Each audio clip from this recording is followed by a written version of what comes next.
Hello and welcome back for another episode of the Hesse Bros Pod. Brent Hesse and joining me, Luke, my brother. Man, What's up, y'all?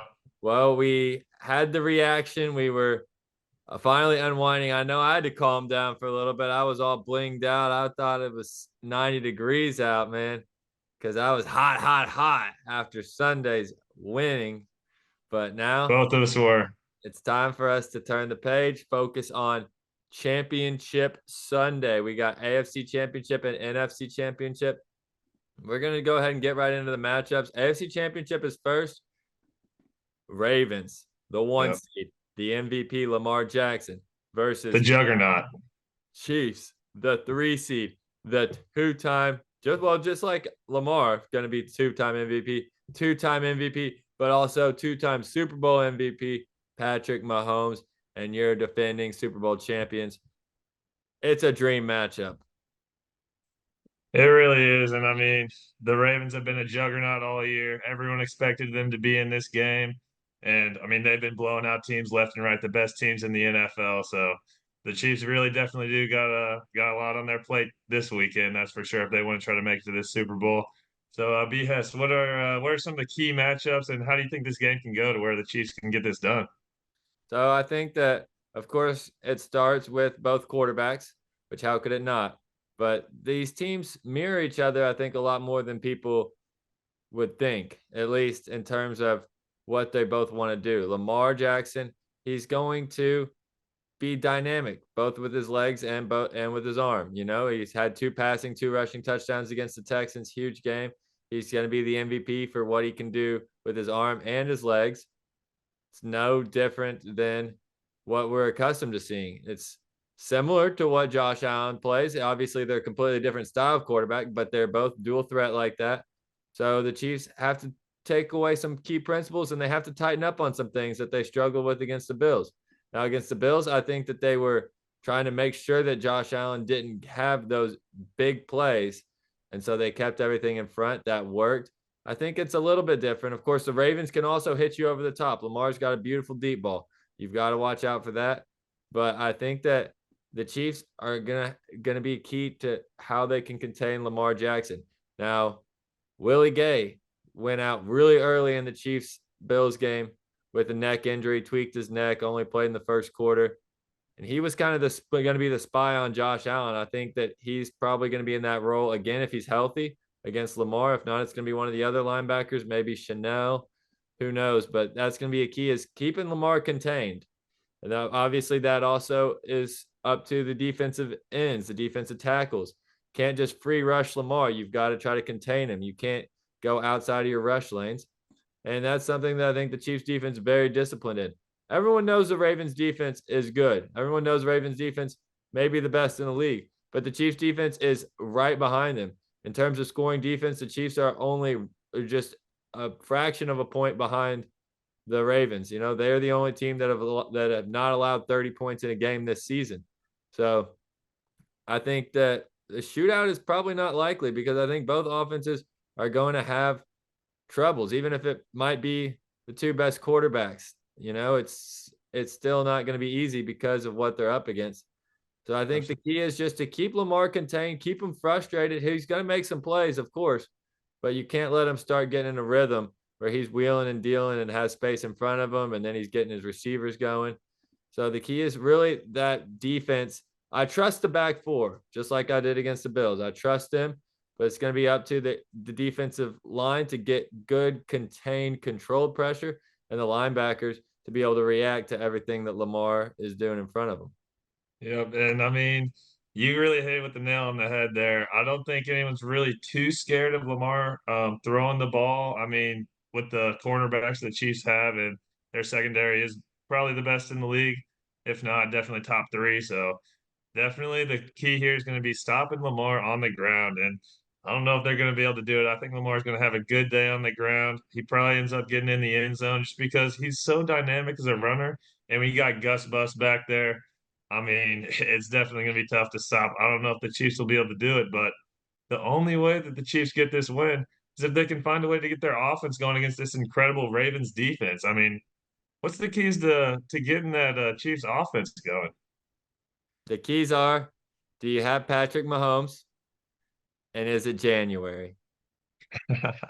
Then you've got all the keys you need because it's different guy in the playoffs. Surely you've been watching the last two games. I'll take you through. This is how every drive went in the Bills game against the Bills, a team that everyone considers to have a good defense. Okay. I'm not saying they're the Ravens defense by any means, but this is a good defense, the team that is respected throughout the league. Here's how the Chiefs drives went that did not end in the half. Field goal, touchdown, touchdown, touchdown, fumble at the 1 yard line, punt. That was the drives. 7 drives that did not end at the end of a half, and 6 of them either the Chiefs scored or got to the 1 yard line on. So the Chiefs are moving the ball. They did that pretty much against the Dolphins as well. And they've done that historically against the Ravens. Is the Ravens defense this year better than Ravens defenses in the past 5 years? Probably, but not by much. It's not like the Ravens are usually have a bad defense. Lamar's always had a good defense with them. That's the reason why they were the 1 seed in 2019. That's the reason why they made the playoffs last year, even with Lamar being injured for most of the year, because they have reliably good defenses over the last few years, and Mahomes has cooked them up. Mahomes is 3-1 against Lamar, and Mahomes is averaging over 350 passing yards a game against the Ravens defense. So yes, the Ravens have great personnel. Their linebackers are exceptional. They lead the league in sacks. The Chiefs have done a great job protecting Mahomes here in the playoffs. He has not been sacked yet through 2 games.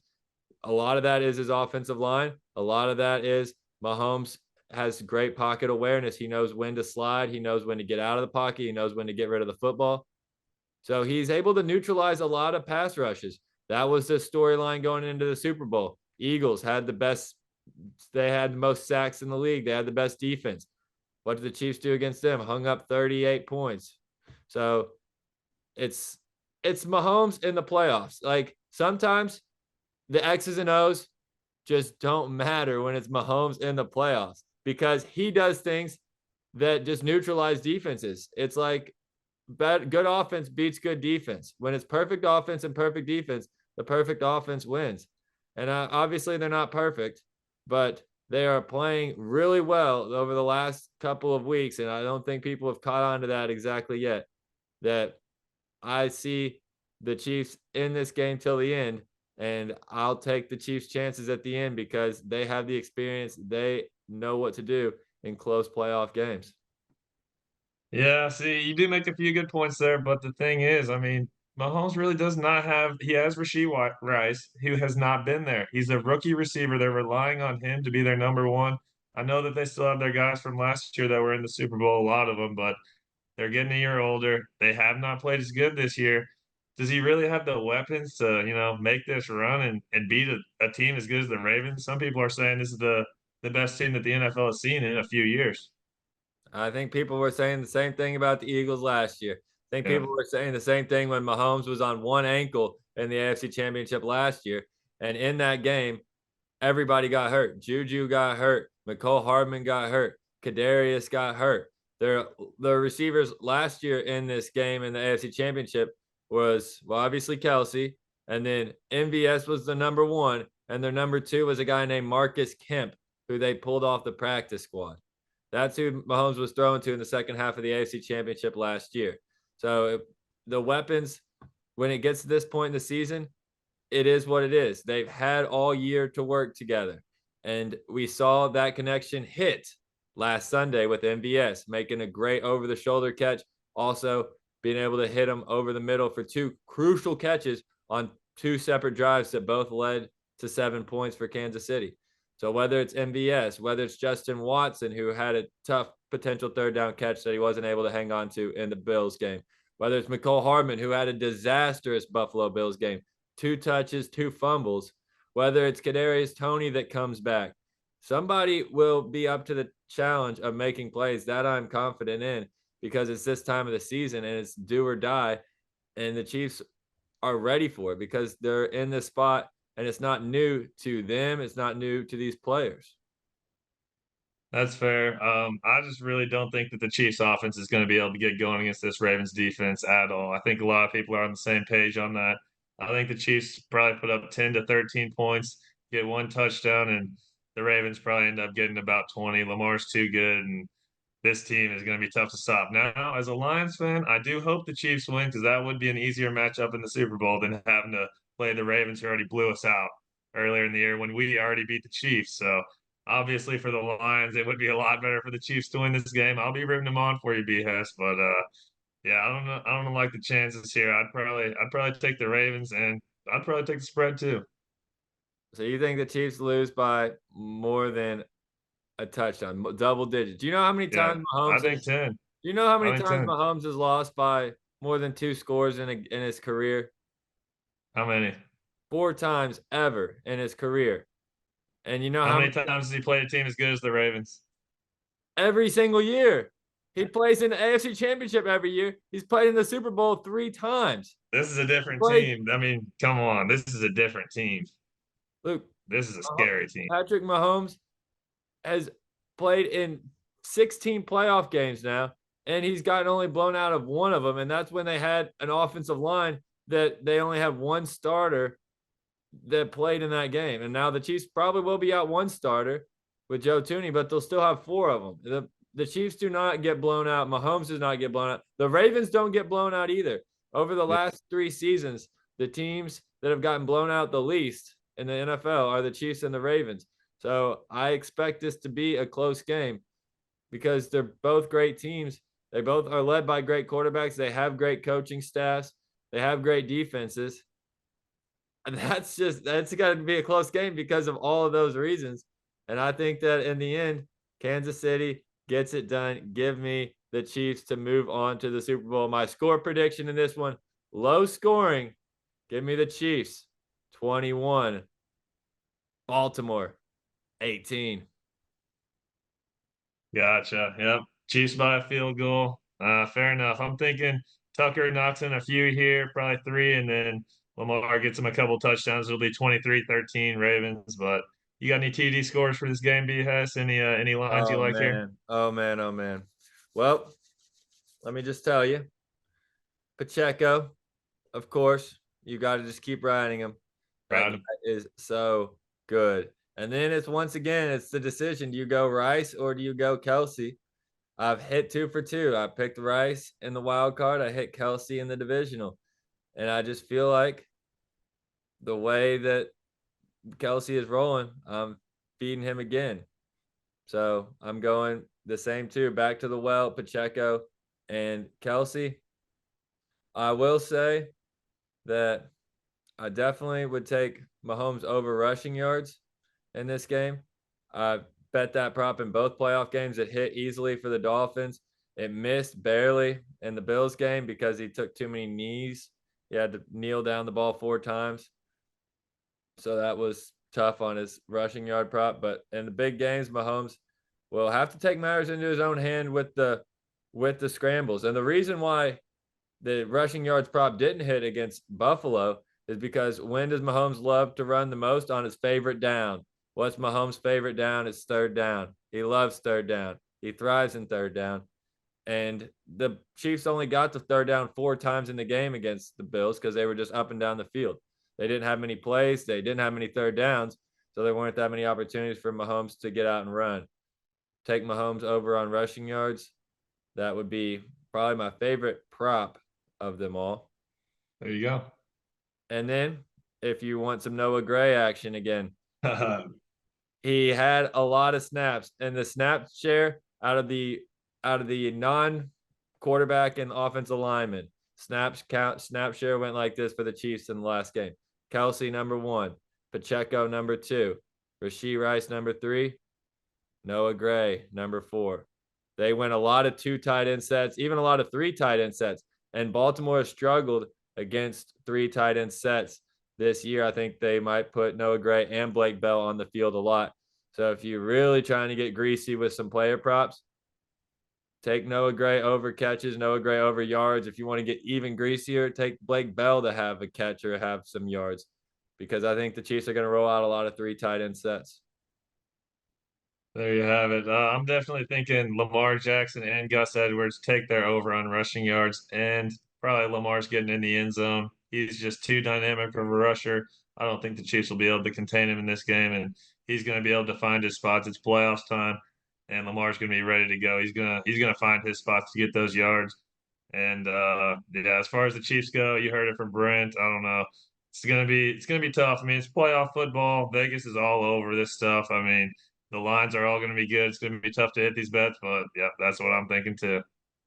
And let me just, I know we're about to transition to the Lions, and I'm excited to talk some NFC ball, but let me just tell you, this is the absolute perfect cannot lose game for your boy B. Hess. It's my 2 favorite quarterbacks in the world playing against each other. One of them is going to the Super Bowl.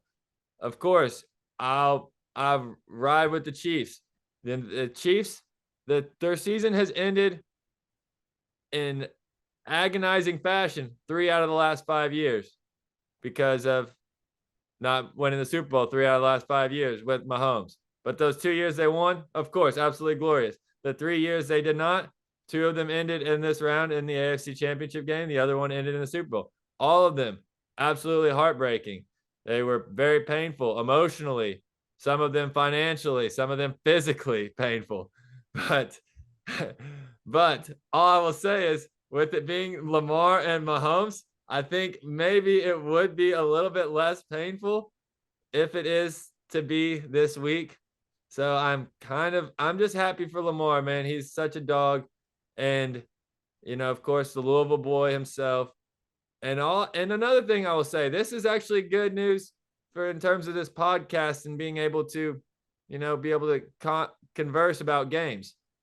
In the last 5 years, there have been 10 games played on Championship Sunday, right? Yep. Well, I've watched 8 of them. 2 of them I've happened to miss. You know which 2 those are? After the Chiefs lost. Well, no, because one of them, there was the Chiefs for the second game. Okay. So it seems like the last 5 years they switched. One time AFC's first, then NFC, then AFC, then NFC, then AFC, right? So the 2 games I've happened to miss were the 2 games where the Chiefs played first that day, and then there's an NFC Oh, game dude. following. So like the first time that happened, that was when the Chiefs actually won, and then I think that was the 2019 year. And so I happened to miss that 49ers Packers NFC Championship game. Just I don't know. I guess I got busy. Then after the Doing something Chiefs, else. then in 2021, when the Chiefs played the Bengals in the AFC Championship game, and the Chiefs ended up losing that one. But I was busy then for the evening portion as well. I missed that 49ers Rams game. So the good news is the Chiefs are first again. But since it's kind of a can't lose spot and it will only just be minorly heartbreaking or whatever the case may be, I think there's a good chance maybe I won't miss the NFC. I won't get too busy for the NFC Championship game this year. At least that's my hope. My hope is I don't get too busy to miss the NFC Championship game this season. Yeah, and hey, trust me, BS, you are not going to want to miss this one. This is history in the making. It's going to be the Detroit Lions' first ever trip to the Super Bowl. First time we've been in the NFC Championship game since 1991 when we had Barry Sanders, and we did not get it done that year. We've never been to a Super Bowl. Before that, we had never made it to an NFC Championship game in the Super Bowl era.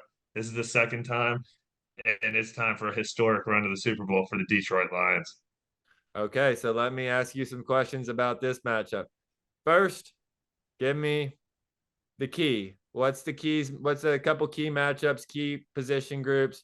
What do the Lions have to do to have a chance against this team that they're underdogs against? Yeah, so I've been talking to a lot of Niners fans, a lot of NFL fans, and NFL analysts, really. And the thing is, what the Lions need to do is run the ball, and we have to run the ball more than the Niners. The Niners are going to want to run it with McCaffrey, and the Lions are going to want to run it with Gibbs and Montgomery. Now, you can debate whether giving it to McCaffrey all the time is better than giving it to this two-headed snake that we have with Montgomery and Gibbs, and as 2 amazing rush attacks.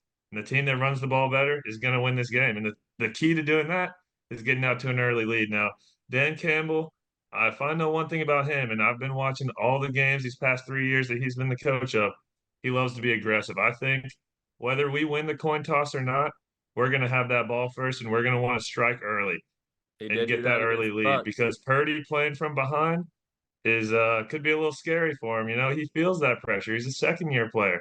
Goff, you know, Goff gets a bad rap, but he's an experienced veteran in this league, and him playing from behind, I have a lot more confidence in than Purdy. So if Purdy gets behind, I know he did make the comeback against the Packers, but that was mainly McCaffrey. McCaffrey put the team on his back last week. So if we can just we can keep Purdy a little rattled back there and keep the run game going, that's definitely going to be how the Lions win this football game. And I think there's a pretty good chance that happens with our aggressive play calling and just how good this offense is. Well, I will say this, Dan Campbell, he's just like a hungry guy at the bar. There's not a fourth down that he doesn't want to go after. That's for sure. He is. No, that's right. I'm excited for Dan Campbell to be in this spot. Sometimes his aggressiveness has not paid off, but I love it. It's very fun to watch. I do love the two-headed monster of Monty and Gibbsy, especially Gibbs. You killed it for me last week, telling me he was going to get in the end zone. But one of Yeah. the keys that I think is in this skip matchup is the Lions secondary, because that's the biggest weakness out of any team in this, out of the final four teams left, in my opinion. Like the Niners, good defense all around. Niners, good offense all around. Lions, great run game, great passing game, great offensive line. Strong front seven on the It's defense too. just Strong front in the seven back end, they have just gotten cooked up over the last month of the season, really. I mean, Dak cooked the them up. whole year. Nick It's been the whole Mullins year. did. Then in obviously Stafford did. I mean, Puka was killing it. Mike Evans was up and down the field. What's the answer in the secondary? So it is a key matchup, and Debo's availability as we speak now is still definitely up in the air whether he'll be able to play, and that is a key X factor. Because if we can just hone in on Ayuk and Kittle and keep them from making big plays, that's going to be the key. But I know Purdy's going to get yards. I knew Baker was going to get yards. I knew Stafford was going to get yards. Yards don't matter. What matters is getting in the end zone. And so the keys here is I know they're going to get in the red zone. They're going to have opportunities to kick field goals. Just keep them out of the end zone. Make tackles in the red zone. They're going to have big plays. Just don't let them have that big play for a touchdown. And then once we get in the red zone, we are a pretty good red zone defense because they can't hit us over the top. They have to run the ball, and we have a good run defense.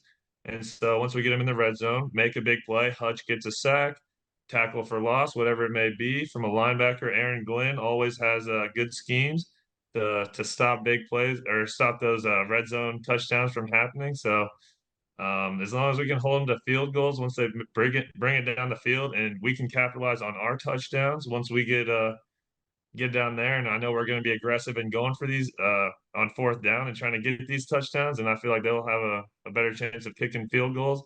That's how we're going to win this game. And the secondary is going to get cooked. I mean, Sutton and Vildor, I don't think that they would start on probably 20 teams in the NFL. Either one of them probably would not start on 20 teams in the NFL. I mean, they're just not that good of players. They can't really cover that well, but we do have CJ back and we do have a good pass rush. So as long as we can get Aiden Hutchinson, especially on third downs, knowing whenever they're going to pass the ball, get him on the tackle outside of Trent Williams on the other side and get some pressure on Purdy, and hopefully they can't beat us deep. I love it. I think those are big keys, red zone, winning in the red zone, crucial, winning on those big money downs, third and fourth down. I love it. So tell me kind of how you see this game playing out. What are your thoughts? What are your predictions? Yeah, so I'm thinking first touchdown lines are going to get the ball and we're going to drive right down the field. Ben Johnson always has a good game plan for these. I know it didn't work last week for the against the Bucks, where the first few we started a little slow in those first couple drives. We did end up getting that touchdown to Reynolds fairly early, but it wasn't on the first drive. But I really do think that we're going to be ready to go this very first drive.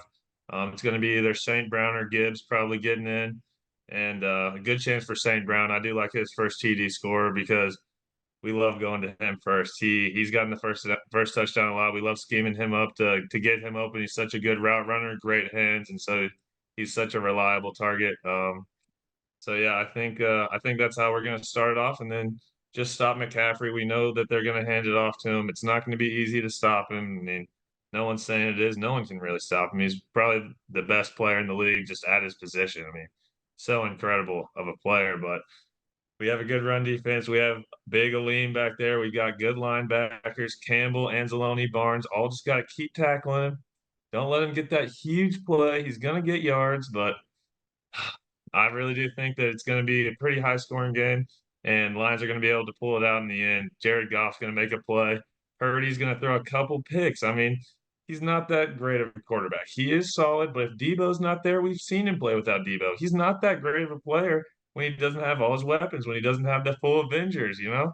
And Mhm. so if he doesn't have Debo out there, I don't know if this offense is going to be putting up enough points to beat these Lions. I think Lions get about 28, 31 points, something like that. And I don't think Purdy can put that up without Debo.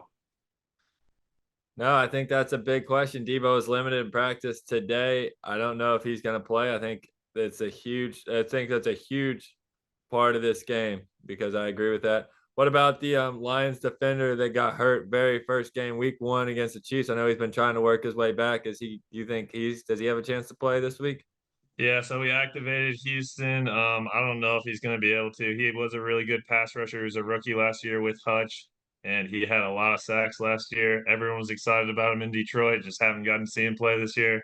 I think we might be able to put him in on a couple of passing downs. Just try to Yeah, get him in there, rush the situational. passer. He has a lot of great moves to rush the passer, but maybe he gets a sack, but really not expecting a whole lot from him. It's going to be all about Hutch and what he can do on the against their right tackle. If Hutch can make some plays there, maybe a strip sack, maybe a pick, you know, who knows? Anything to disrupt that offense. And those are the type of plays the Lions are going to need to win. And I think we can make them. Yeah, I was just really asking just truthfully because I hadn't heard about his status. I know that he'd been trying to work back for the playoff games and what wasn't sure. So yeah, I mean, if you get another situational pass rusher, just something to maybe take some pressure off that back end so they don't have to try to cover for as long on key downs, could be huge. I've gone back and forth with this pick. I said Lions last week. I picked my playoff challenge team with thoughts of it being the Niners. But then once the Lions got back to back home games, I was like, well, it's just setting up for Detroit. And so going into the playoffs, my pick was Niners after the wild card weekend, and the Cowboys were out, and I knew the Lions were gonna have to be at home for the second straight week. I switched to the Lions. I'm staying with the Detroit Lions after watching the divisional round. Nothing I saw in the divisional round would make me change that pick. The Niners weren't looking that impressive. They were lucky to escape. Meanwhile, Detroit, they did start slow, but they are so dynamic. Give me Gibbs, give me Laporta, Sneaky Sam, give me the sun god himself, Amon-Ra, and let's go, Jared Goff. Protect that guy. So he's got all the time in the world. Let him dice apart the defense and a heavy dose of those running backs. Give me the Lions in a shootout. Let's go. I think it's going to happen too. I think it's going to be Lions probably 31. Niners keep it close. They probably get about 27, but the Lions come out with the win. And real quick, I mean, we could have had this game in Detroit. We could have had it against the Packers. They almost had that, but starting at the end of that game, I was kind of feeling like I'd rather have the Niners win the way that they were playing in that one. And Jordan Love would have been really scary coming into Detroit. So I don't know. I'm kind of happy that it's the Niners now. And going into the Niners, I mean, it will be a hostile environment for these Lions, but we're ready for it. We've had so many games where we're on the road and it's a hostile environment, and we always come to play. Except for the Ravens game, we did get blown out, but for the most part, this is a great traveling road team with running the football, and that just both the trenches are just really built for this. So I'm not worried about going on the road too much, and I know that we might fall down, they might pull us down, but as soon as we start getting up, we're gonna bite a kneecap, we're gonna take Yes. someone out, we're gonna bite the kneecaps, we're gonna get up, we're gonna take a hunk out of their leg, and we're gonna come out on top. I mean, Dan Campbell's a visionary. He called this 3 years ago in the opening presser. Everyone called him crazy, but now we're seeing it play out in real life, and there's really nothing more beautiful than that. Give me Lions, bro. I'm thinking Gibbs gets in, St. Brown. I mean, those boys have been balling all year, and this is the biggest game of their career. So they're gonna be ready to go. We're getting to a Super Bowl here. And we're gonna be talking about Lions in Vegas in 2 weeks. I mean, it doesn't get better than that, man. That is awesome. Pure octane, baby. Fire me up for some Detroit's line. You're calling Gibbs and Amon-Ra. So what you're saying is I just need to basically run back my exact parlay that hit division weekend. Lions and Chiefs money line with Kelsey and Pacheco touchdowns, Amon-Ra and Gibbs touchdowns. The odds would be astronomical this time because they're both underdogs. Yeah. I won 390 on it. I got a few dollars to throw on it, see if it could hit again. Run it absolutely back.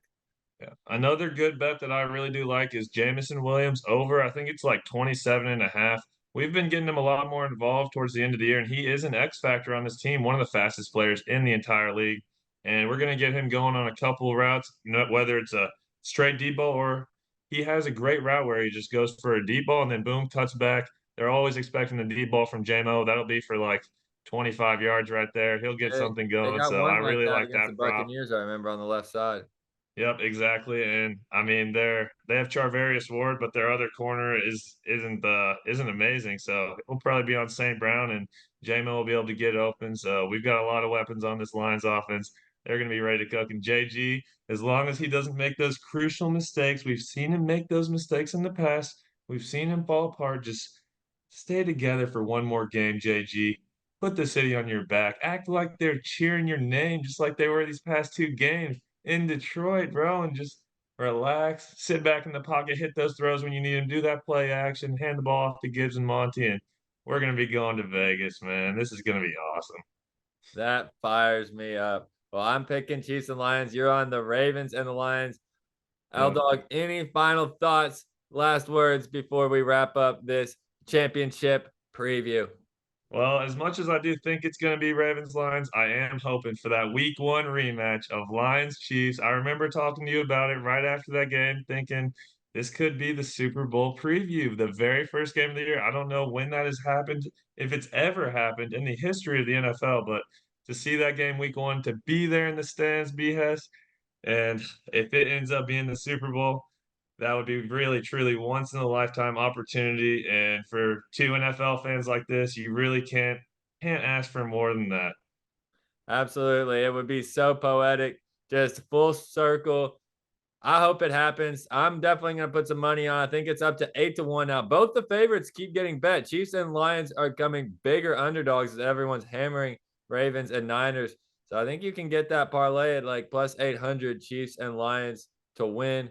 I'll be hitting that one as well. I'm so fired up. Like I said, it's can't Yep. lose Sunday, but it is. The Chiefs can't lose. They need to take it down. I don't want anybody saying, oh, Lamar's got just the same resume as Mahomes if he gets two-time MVP and now a Super Bowl champ.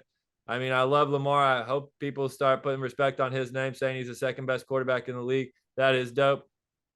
One last, one last hard hitter for you. My Mhm. sign out. Lamar in his press conference earlier this week, he said, Patrick Mahomes, he's a Hall of Famer, as it is. Hall of Famer. I say this, Lamar, if he wins this game, he's a Hall of Famer, as it is. Two MVPs and a Super Bowl appearance. Holy, Lamar's already off to an incredible career. He's got a long way to go to chase Patty Mahomes, though. And I think Mahomes is going to run a little bit further away from him by the time it's all said and done on Sunday. Then there you have it, man. I'm so excited for this weekend. It's been going to be a great weekend of football. It's been an amazing season. We've got 3 games left to watch, root on, bet on, whatever you want to do. This is what the NFL is all about. It's all coming down to this. And I'm just so thankful for everyone watching, sticking to the end. And yeah, just yeah, thank you, B Hess. Yeah, thank you, L Dog. Absolutely. Anybody that's still watching, we appreciate so much. Like the video, subscribe to the channel. We're gonna move stuff over to a new channel hopefully soon, but subscribe so that way you get all of our podcasts. You won't want to miss the episode next week. Regardless, win or lose, we're gonna be either on top of the world or weeping in a bucket. So you're gonna need to make sure you stay tuned for that one next week. But we appreciate it. And as always, go Chiefs and go Lions. Hesse Bros podcast. We'll see you again soon.